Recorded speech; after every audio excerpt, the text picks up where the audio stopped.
এই দুটো মেয়ে মাটি থেকে 2000 ফিট উপরে একটা টাওয়ারের মাথায় আটকে গেছে। জায়গাটা শহর থেকে অনেকটা দূরে, আর এতটা উঁচুতে তাদের দুজনকে কেউ দেখতেও পাবে না। এখানে তাদের সামনে বিপদ ছাড়া আর কিছুই নেই। এই মেয়েটার নাম বেকি, আর এটা তার বান্ধবী হান্টার। আসলে তারা এখানে অ্যাডভেঞ্চার করতে এসেছিল, কিন্তু এই টাওয়ারটা এতটাই পুরনো যে এই মই বেয়ে ওঠার সময় একটা স্থান থেকে ছোট্ট একটা নাট খুলে পড়ে যায়, যেটা তারা প্রথমে খেয়াল করেনি। কিন্তু সেই জায়গায় যখন নিচে নামতে যায়, ঠিক তখনই স্টিলের মইটা ভেঙে যেতে শুরু করে। বেকির ভাগ্য খুবই ভালো ছিল, কারণ নামার সময় তারা একে অপরের সঙ্গে দড়ি বেঁধে রেখেছিল। এ কারণে দুজনের দুর্ঘটনার সময় প্রাণে বেঁচে যায়।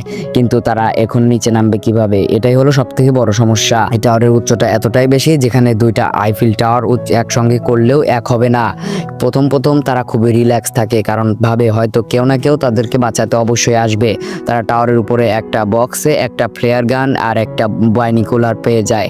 সময় মতো এটাকে ব্যবহার করতে হবে। কিন্তু এভাবে দুষ্টুমি করতে করতে অনেকটা সময় পার হয়ে যায়। কেউ তাদের সাহায্য করতে আসে না। তারা যতক্ষণ নিচে ছিল তখন তাদের মোবাইলে নেটওয়ার্ক ছিল, কিন্তু এতটা উপরে আসার সঙ্গে সঙ্গে নেটওয়ার্কটা অফ হয়ে যায়। তারা অনেকের কাছে সাহায্যের মেসেজ পাঠায়, কিন্তু কেউ তাদের নেটওয়ার্ক না থাকার কারণে সেগুলো সেন্ড করতে পারে না। তারা প্রথমে দড়ি দিয়ে মোবাইলটা বেঁধে নিচে ঝুলিয়ে দেয়, কিন্তু তাতেও কোনো কাজ হচ্ছিল না। তখন হান্টারের মাথায় একটা আইডিয়া আসে। সে নিজের জুতা খুলে সেখানে মোবাইলটা সুন্দর করে সেট করে দেয়, সেটা নিচে ফেলে দেয়। হয়তো যে মোবাইলটা নিচে পড়তে পড়তে মেসেজগুলো পৌঁছে যাবে, কিন্তু তারা বাইনোকুলার দিয়ে দেখে মোবাইলটা নিচে পড়তে সাথে সাথে ভেঙে গেছে। এটা দেখে তারা হতাশা হয়ে যায়।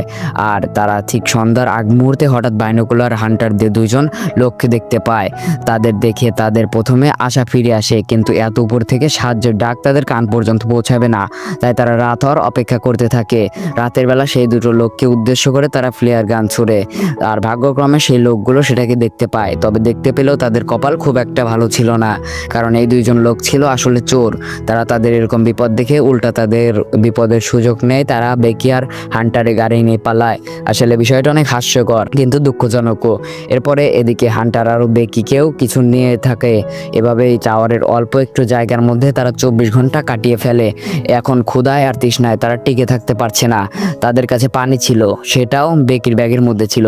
আর বেকির ব্যাগটা শুরু সেই ঘটনার নিচে ডিসেন্টারে গিয়ে আটকে পড়েছিল। এই কারণে তখন হান্টার সিদ্ধান্ত নেয় যে সে দড়ির সেই জায়গাটা পর্যন্ত পৌঁছানোর চেষ্টা করবে, কিন্তু এটা খুবই বিপজ্জনক একটা ব্যাপার। কিন্তু এছাড়া তার হাতে এখন আর কিছু করার নেই।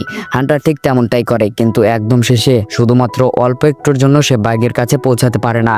এই সমস্যা সে সেন্টার দিকে জাম করে দেয়, দড়ি ছেড়ে দেয়, আর ভাগ্যক্রমে সে বেঁচে যায়।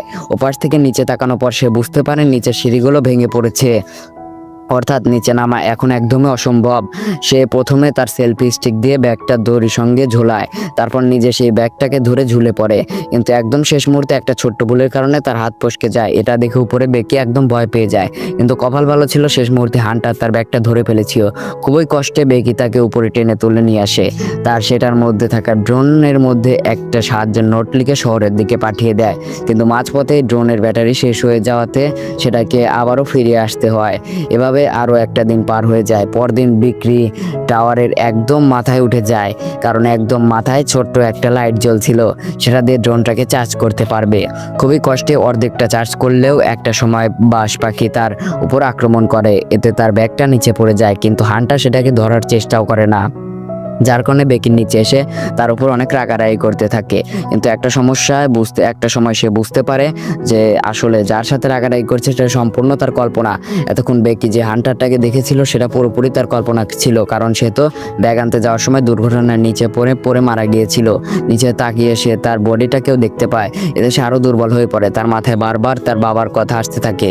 নিজের মোবাইলটা বের করে তার বাবাকে একটা মেসেজ পাঠায়, কিন্তু সেই নেটওয়ার্ক না থাকার কারণে এটাও সেন্ড হয় না।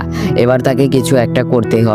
বেকি অবস্থায় বিপজ্জনকভাবে ভাঙা মাইকের একদম শেষ প্রান্তে দড়ি বাঁধে, আর সেটা দ্বারা নিচে হান্টারের লাশ পর্যন্ত পৌঁছে যায়।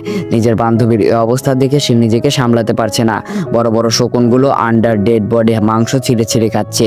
বেকি তার জুতো খুলে নেয়, আর সেটার মধ্যে নিজের মোবাইলটা রেখে জুতোটাকে হান্টারের ডেড বডির মধ্যে ঢুকিয়ে দেয়, আর তাকে সরি বলে লাশটার উপর ফেলে দেয়। যার কারণে এবার লাশটার সাথে তার মোবাইলটাও নিচে পড়ে, এবং লাশের কারণে তার মোবাইল অক্ষত থেকে যায়, আর আলটিমেটলি তার মেসেজগুলো তার বাবার কাছে পৌঁছে যায়।